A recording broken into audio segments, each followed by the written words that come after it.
We're at the Clearwater Marine Aquarium in Clearwater, Florida. At this aquarium, the main focus is to rescue animals in distress, rehabilitate or heal them, and then release them back into the wild. Some animals cannot be released into the wild due to the nature of their injury or to being orphaned. These animals become permanent residents of the Clearwater Marine Aquarium. We're about to go inside and meet Winter and some of her friends who have been rescued and rehabilitated by the aquarium.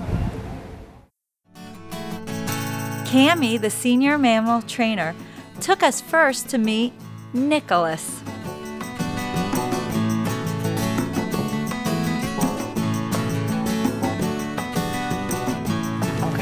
They were named Nicholas and Noel because of Christmas Eve. Noel died a couple days later because of her stranding illness, which orphaned Nicholas. The white marks and crinkly skin are the result of a bad sunburn that he got while he was beached and awaiting rescue. With the otters, we try to check all the animals out, their bodies in the morning, so we can ask to look at his eyes. His flippers. He also opens his mouth so they can check inside. Lots of different things. They're called husbandry behaviors, and they're the most important behaviors that we train here at the aquarium, because if something happened with Nicholas, we'd want him to be comfortable for the vets to come. Right. All of our dolphins. And then he's used to being touched and looked at. He is. Exactly. Will he get much bigger? He is about full size right now. Oh, great. Great. And you can see he went down to check out the divers in the cage. Yes, he is very curious to see what's going on in his environment, which is good. Yeah. The divers were scrubbing the floor of his tank.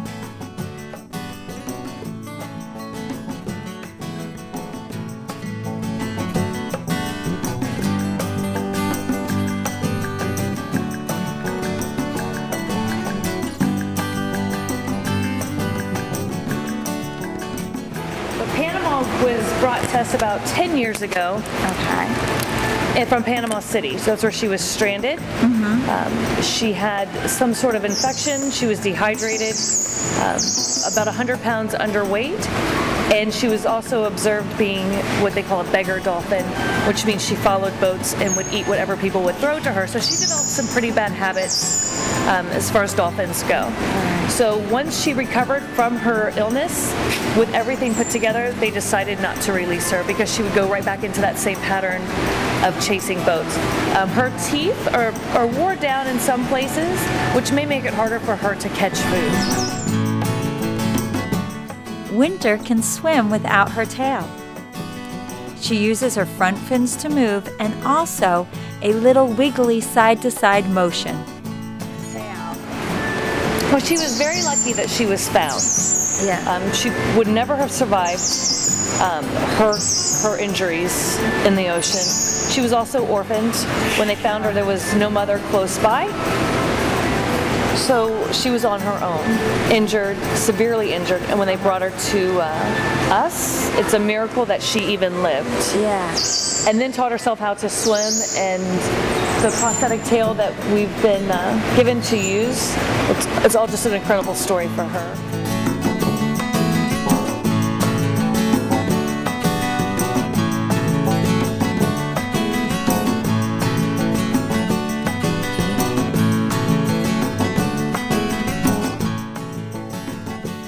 Winter does several training sessions each day.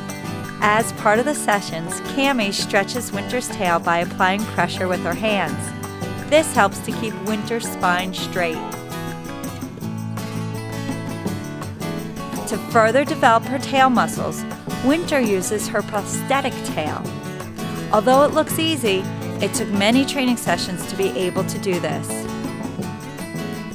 As she grows, the engineers at Hanger Prosthetics make new tails for her. This is her 7th tail. Engineers must make models of the tail before she is able to use it. Each tail takes about 50 models before they can get to the final one.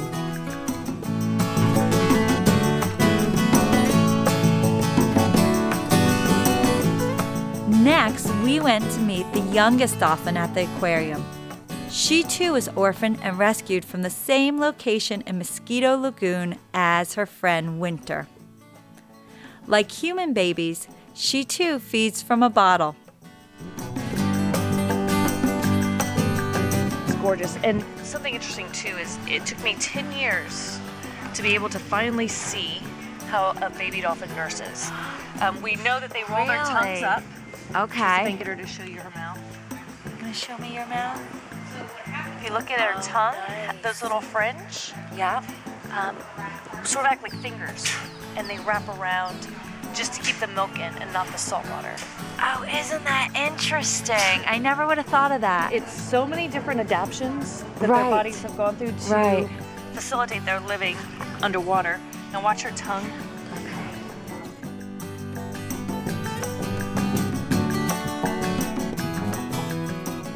When training, Cammie will blow the whistle to communicate to Hope that she performed the behavior that Cammie wanted her to do so correctly.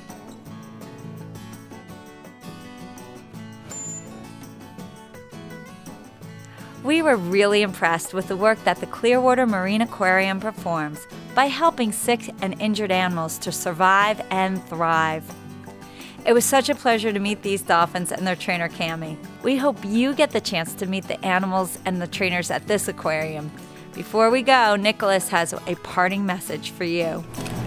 Say, see you later. Come visit me at the Clearwater Aquarium.